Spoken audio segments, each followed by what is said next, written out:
अस्सलामुअलैकुम। हमने पहले लेक्चर्स डिस्कस कर लिए हैं और इम्यूनिटी चैप्टर स्टार्ट किया हुआ था। इम्यूनिटी में भी हमने बेसिक कॉन्सेप्ट पढ़े, सेकंड लाइन ऑफ डिफेंस पढ़ी रहे थे हम लोग। सेकंड लाइन ऑफ डिफेंस में हमने डिफरेंट डिफरेंट फैक्टर्स पढ़े, डिफरेंट डिफरेंट सेल्स पढ़े।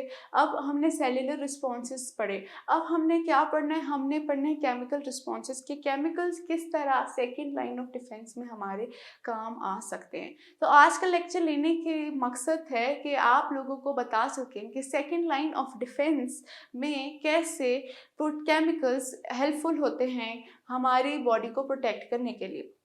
ठीक है, सेकेंड लाइन ऑफ डिफेंस की आज अगर मैं बात करूं या आज मैं आपको बताऊं कि लर्निंग आउटकम्स क्या है, कि आप में जैसे मेरे हर लेक्चर के स्टार्ट में आपको मैं पहले बताती हुई देती हूं कि मैं आज क्या क्या पढ़ाऊंगी, और अगर आप उसको पढ़ेंगे तो मेरा लेक्चर लेंगे तो आपको क्या क्या पता चलेगा। तो आज के लेक्चर में जो हम बातें सीखेंगे वो हमारे पास होंगी प्रोटेक्टिव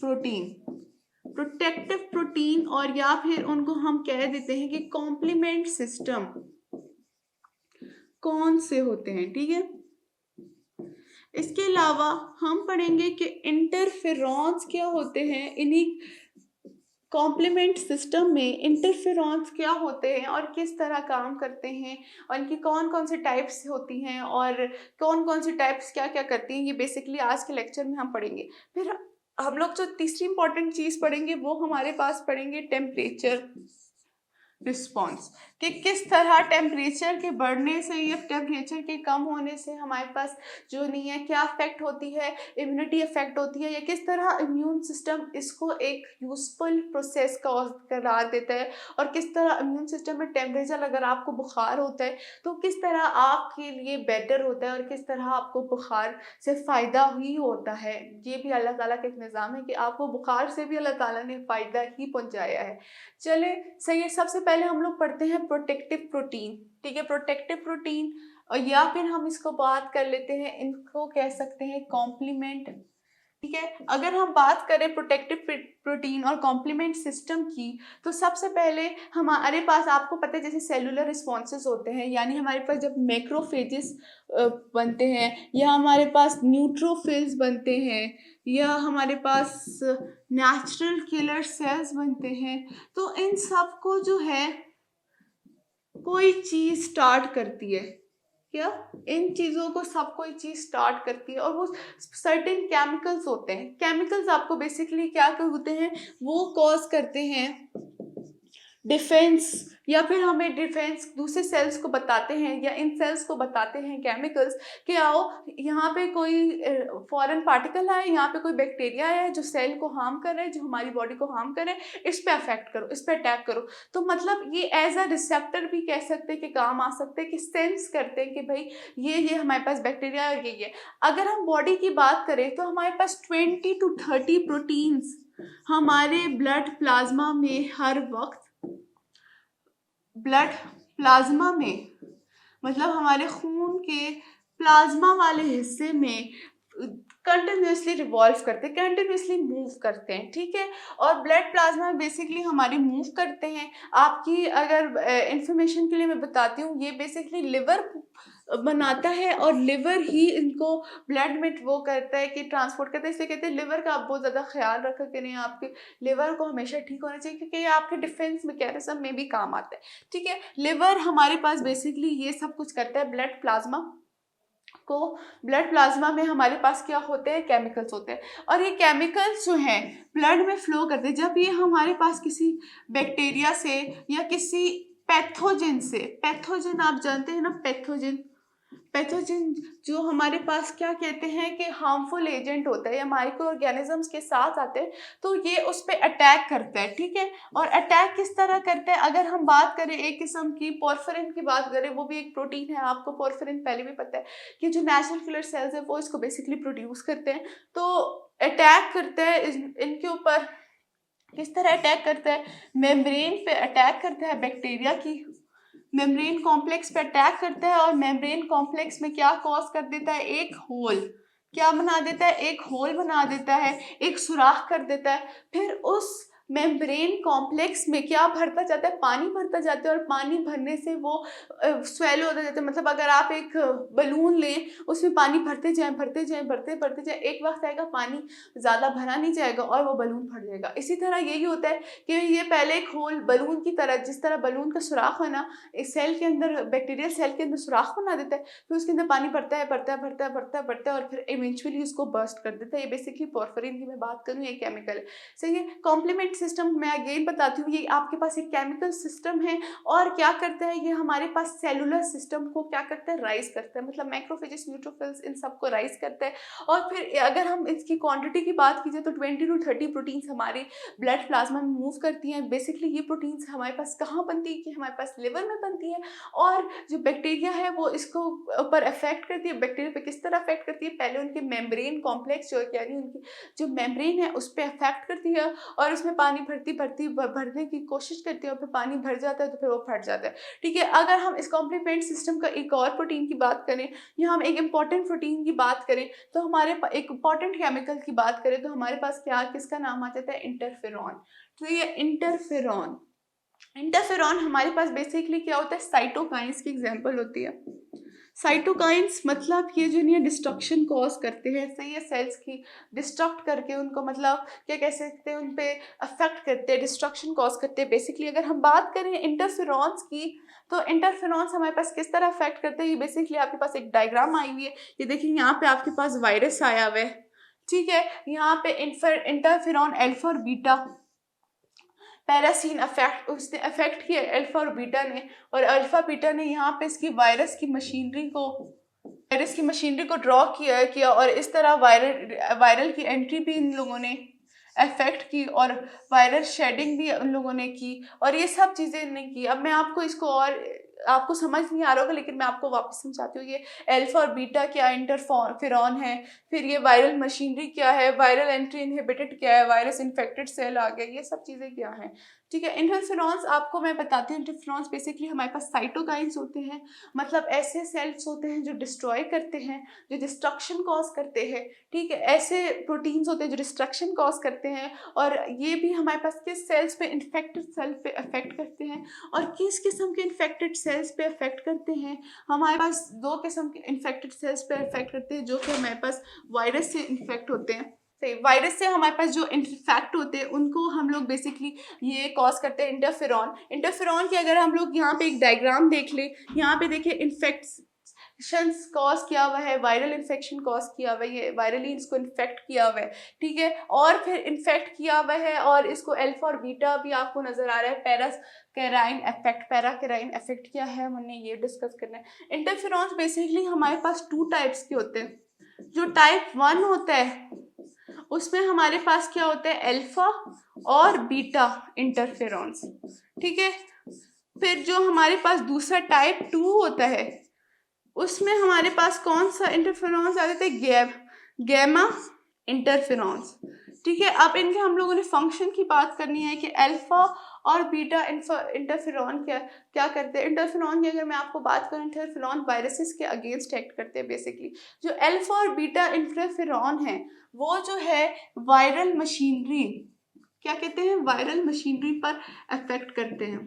क्या, वायरल मशीनरी पर अफेक्ट करते हैं। वायरल मशीनरी के अगर कोई सेल इन्फेक्ट हो रहा है, ठीक है, वायरस अंदर गया एक सेल के, इसने अपने आप को डिवाइड करना है, ठीक है, इसने अपनी नंबर्स बढ़ाने, तो वो इस सेल से अपने पता है प्रोटीन कोड भी लेगा, इसके सेल के जो डीएनए है उसके साथ मिक्स होगा, फिर उसको अपना डीएनए की तरह वो कंट्रोल करेगा। जिस तरह वायरस कहते हैं ना, कंट्रोल करते हैं सेल को, सेल के ऊपर कंट्रोल। आप पहले पढ़ चुके हैं कि अपना डीएनए ले जाएगा अंदर, अपना आरएनए अंदर ले जाएगा, आरएनए इसको क्या करेगा, डीएनए को चेंज करेगा, डीएनए फिर अपनी प्रोटीन साइंथिसिस करेगा जो बैक्टीरिया की फॉर्मेशन के लिए इंपॉर्टेंट है, और फिर यहाँ से बैक्टीरिया निकलता जाएगा।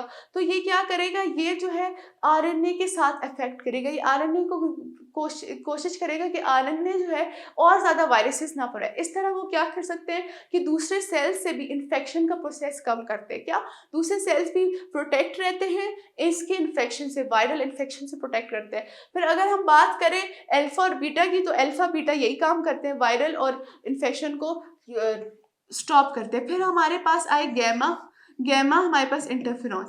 गैमा इंटरफेरॉन्स हमारे पास वैसे सिर्फ सर्टेन टाइप्स ऑफ सेल्स से प्रोड्यूस होते हैं, लाइक साइटोटॉक हमारे पास मैक्रोफेजेस से प्रोड्यूस होते हैं, और मतलब किलर सेल्स से बेसिकली प्रोड्यूस होते हैं, जो किलिंग सेल्स होते हैं हमारे पास, जो फर्स्ट सेल्स होते हैं वो क्या करते हैं, इंटरफेरॉन्स बेसिकली गैमा इंटरफेरॉन्स क्या करते हैं कि हमारे दूसरे सेल्स को रिक्रूट करते हैं कि भाई मैक्रोफेजेस आज हो जाए, या फिर दूसरे न्यूट्रोफिल्स को रिक्रूट करते हैं कि यहाँ पे ऑर्गेनिज्म है और इसको ख़त्म करना है, और इस तरह माइक्रो ऑर्गेनिज्म वहाँ पे इफेक्ट होते हैं। और जब ये मैकेनिज्म करते हैं, जब ये मैकेनिज्म करते हैं तो फिर उसके डिस्ट्रक्शन के बाद पस की फॉर्म में हमारे पास बॉडी के ऊपर नज़र आ जाते हैं। वापस डिस्कस करते हैं कि इंटरफेरॉन्स क्या होते हैं। इंटरफेरॉन्स बेसिकली हमारे पास क्या होते हैं, साइटोकाइंस होते हैं। साइटोकाइन मतलब डिस्ट्रॉइंग प्रोटीन होते हैं। इनमें दो किस्म के होते हैं, ये हमारे पास अल्फा और बीटा टाइप के होते हैं, और गैमा टाइप के। अल्फा और beta type interferons viral machinery के साथ अफेक्ट करते हैं, मतलब जो सेल वायरस से अफेक्ट होता है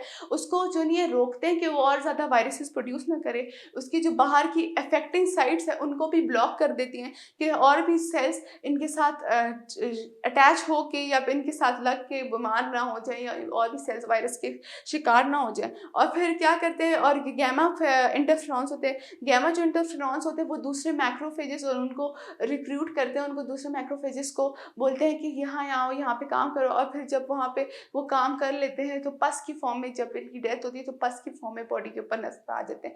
ये हमारे पास इंटरफेरॉन्स आ गया, ठीक है। ये हमारे पास कौन सी सेकंड लाइन ऑफ डिफेंस में ही होता है, और ये प्रोटीन कॉम्प्लीमेंट सिस्टम की एक प्रोटीन है। मैंने बोला 20 से 30 किस्म के प्रोटीन होते हैं। इंटरफेरॉन्स एक ऐसी किस्म की प्रोटीन है, इसी वजह से इनका नाम इंटरफेरॉन किया। ये इंटरफेयर करते हैं। हम कहते हैं ना, इंटरफेयर मत करो मेरे मामले पे, मेरे मामले में घुसो नहीं। तो ये जो नहीं है हमारे क्या कहते हैं, मशीनरी के साथ, इसके जो वायरस की मशीनरी है, रिप्लिकेशन मशीनरी, उसमें घुस जाते हैं और इंटरफेयर करते हैं और इनको रोकते हैं कि और वायरसेस ना बनाए। ये बेसिकली हमारे पास मैकेनिज्म आ गया किसका, इंटरफेरॉन्स का।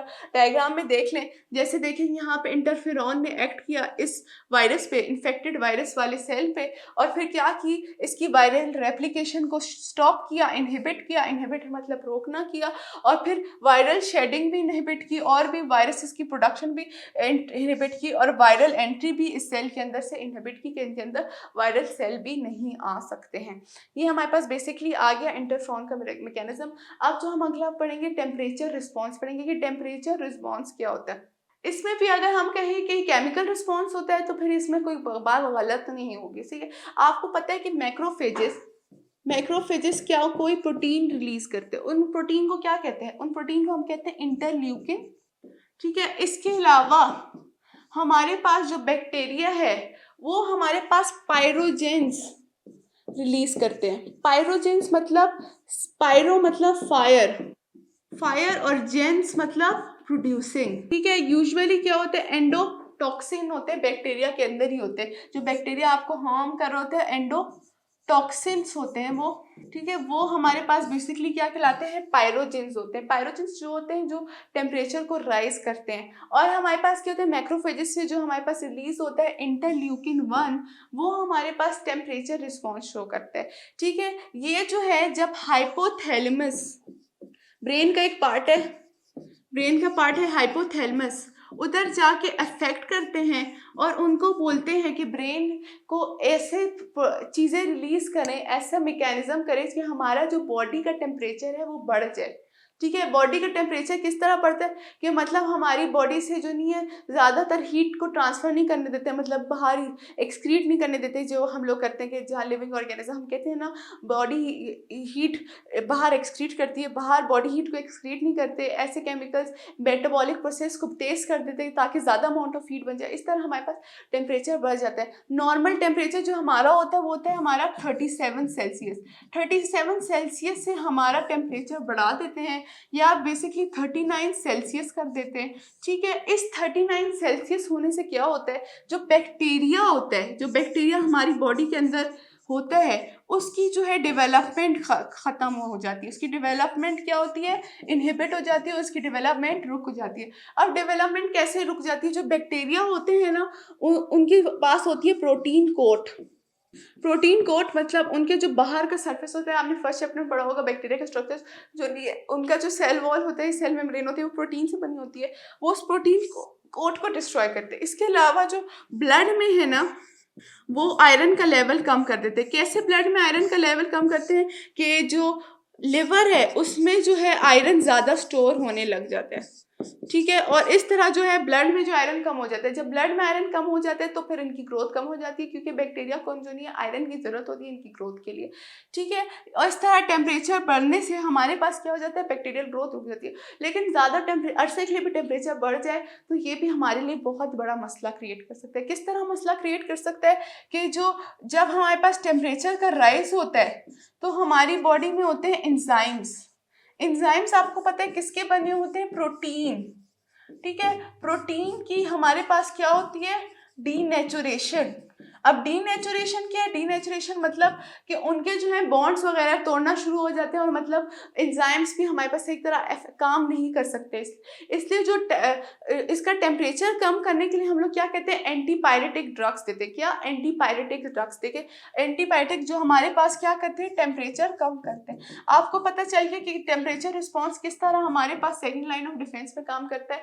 मतलब क्या करता है, हमारे जो नहीं है बॉडी में मैक्रोफेजेस इंटरल्यूकिन 1 और ये जो है पायरोजेंस, ये दोनों रिलीज करते हैं, और ये दोनों जाके हाइपोथैलेमस पे अटैक करते हैं। हाइपोथैलेमस को बोलते हैं कि बॉडी का टेम्परेचर बढ़ाओ। बॉडी का टेम्परेचर वो कैसे बनाते हैं, मतलब हीट की कन्वेंशन स्टार्ट कर देते हैं, मतलब बॉडी से हीट को रिलीज नहीं करने देते, मेटाबॉलिक प्रोसेसेस तेज कर देते हैं। इस तरह वो करते हैं। जब बॉडी की हीट, ये टेम्परेचर ज़्यादा हो जाता है, 37 सेल्सियस से ज़्यादा हो जाता है, जो हमारी बॉडी का नॉर्मल टेम्परेचर है, 37 सेल्सियस से ज़्यादा हो जाते हैं, 39 सेल्सियस पहुंच जाते हैं, 40 सेल्सियस पहुंच जाता है, जो सेलुलर ग्रोथ है ना, बैक्टीरियल की ग्रोथ है, वो रुक जाती है। क्यों रुक जाती है, जो बैक्टीरियल सेल होता है वो डीनेचोर करना स्टार्ट कर देता है। बैक्टीरिया के जो आसपास जो मेम्ब्रेन वगैरह होती है, वो उसकी जो प्रोटीन कंटेंट होता है वो डिस्ट्रॉय होना शुरू हो जाता है। इसके अलावा जो नहीं है, ज़्यादा टेम्परेचर की वजह से हमारे पास क्या होता है कि जो हमारे पास ज़्यादा टेम्परेचर की वजह से ये होता है कि हमारे पास ब्लड में ना आयरन लेवल कम हो जाता है। आयरन लेवल के कम होने से हमारे पास क्या होता है कि आयरन लेवल जब जू कम हुआ तो उनकी ग्रोथ भी रुकी। इसके अलावा ये और भी सेल्स को भी रिक्रूट करते हैं कि जाए बैक्टीरिया के खिलाफ काम करें, यानी कि मैक्रोफेजेस वगैरह को भी बोलते हैं, और मैक्रोफेजेस को रिक्रूट करते हैं कि आए और ये काम करें और ये स्टॉप करें, ये बैक्टीरिया को मारें, ये जो हमारी बॉडी के अंदर घुस गया है। और फिर आपको मैंने जैसे बताया कि पायरोजेंस हमारे पास क्या होते हैं, बेसिकली वो एंडोटॉक्सिन्स होते हैं। एंडोटॉक्सिन्स कौन रिलीज करता है, वो बैक्टीरिया खुद अपने लिए देखें, अपनी बुराई कर लेता है, एंडोटॉक्सिन रिलीज कर देता है। एंडोटॉक्सिन्स फिर हमारी हाइपोथैलेमस पे अफेक्ट करते हैं, और फिर हम लोगों का बॉडी का टेम्परेचर ज़्यादा हो जाता है, ठीक है। और अगर ये ज़्यादा अरसे के लिए हो जाए, टेम्परेचर बढ़ जाए, तो हमारे लिए कोई फ़ायदा का काम नहीं हुआ, ये हमारे इंडीड हमारे लिए नुकसान का काम हुआ। नुकसान का काम कैसे हुआ कि जो नहीं, हमारे पास भी प्रोटीन है, हम तो खुद भी प्रोटीन से कंपोज है, हमारे एंजाइम्स हैं, हमारे ऑर्गन्स के ऊपर कवरिंग वगैरह, तो वो क्या स्टार्ट करने देती है, वो डीनेचर करने, उसकी वजह से उनकी जो एक्टिविटी है वो कम हो जाती है। इसी वजह से हम लोग जब ज़्यादा अरसे के लिए टेम्परेचर ज़्यादा रहे तो हमारे पास कौन सी ड्रग्स दी जाती है, एंटीपायरेटिक्स ड्रग्स। एंटीपायरेटिक्स मेडिसिन है, वो कहते हैं एंटी, मतलब देखें एंटी और पायरेटिक मतलब जो हमारे टेम्परेचर को कम करती जाती है, और फिर बॉडी हमारे पास नॉर्मल टेम्परेचर के पास आ जाती है, 37 सेल्सियस। तो आज हमने क्या क्या पढ़ा, आज हमने पढ़ा कॉम्प्लीमेंट सिस्टम पढ़ा, इंटरफेरॉन्स पढ़े हमने, फिर कॉम्प्लीमेंट इंटरफेरॉन्स के बाद हमने पढ़ा इसका टेम्परेचर रिस्पॉन्स पढ़ा कि टेम्परेचर किस तरह हमारे डिफेंस सिस्टम को अफेक्ट करता है, ये सब पढ़ने किया। आज हमने ये लेक्चर डिस्कस कर लिए, और आप इसको लेक्चर को बार बार देखें और इसको रिवाइज करते जाएं, और फिर इंशाल्लाह आपको अल्लाह ने चाहा तो आपको ज़रूर याद हो जाएगा। और ये भी टॉपिक बहुत इंपॉर्टेंट है, इक्विटी चैप्टर इंटायरली बहुत इंपॉर्टेंट है। बेशक से इस बुक के आखिर में है, इसका मतलब ये नहीं कि चैप्टर छोड़ देना, ये चैप्टर बहुत इंपॉर्टेंट है, इस चैप्टर को भी आप बार बार रिवाइज करें और प्रिपेयर करें। Thank you.